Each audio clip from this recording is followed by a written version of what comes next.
request here to get, I want to change the background, I want to change the colors on the picture without changing the colors on the background. We want to keep the background white, and we want to make sure that the player can be in black and white, and invert the colors on the player without inverting the colors on the background.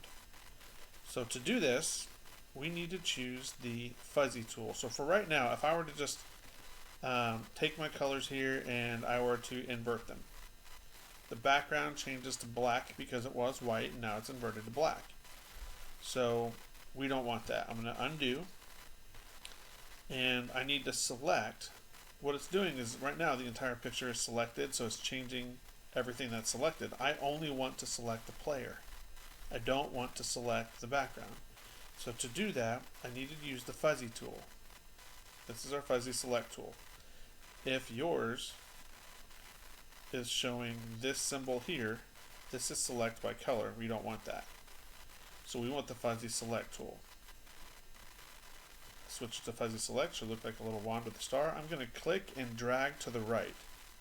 So I'm holding down, and drag it to the right, and it's going to select all of that. I'm going to undo this real quick. I'm going to do it again because I'm going to show you one more thing. Drag to the right, and now I'm going to, over on the left hand side it says threshold is 25.0.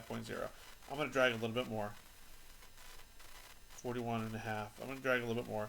What this is doing is it's getting more and more, closer and closer to the player. It's going to like tighten up, and eventually you're going to see that I'm going too far there.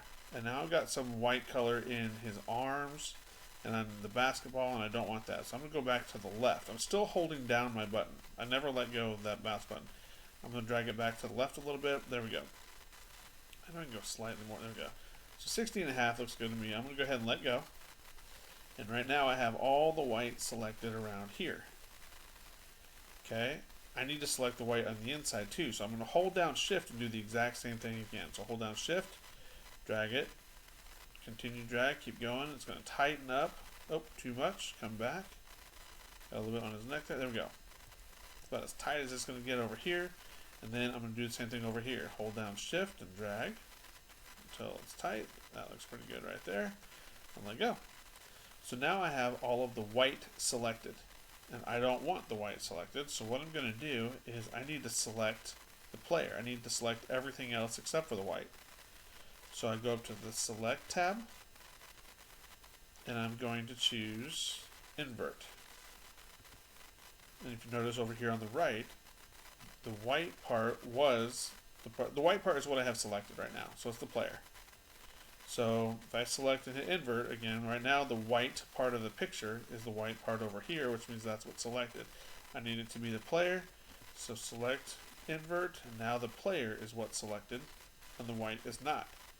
So from here, I can go to colors, and I can make it black and white. I go to components, go to mono mixer, and now it's black and white. Just hit OK. Now my player is black and white. And I can go to colors and invert, and now my player is inverted and black and white, and the white part stayed white. It's not changing because it's only going to change what's being selected, and that's our player right now.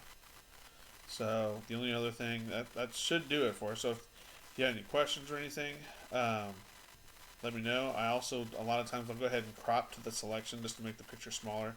So crop to the selection means it's going to cut off the top, left, right, bottom, everything up until whatever I have selected right now. So everything I cut down to these points. So now my picture is just slightly smaller. Yeah, that's it. Save it. I'm good to go. Let me know if you have any questions.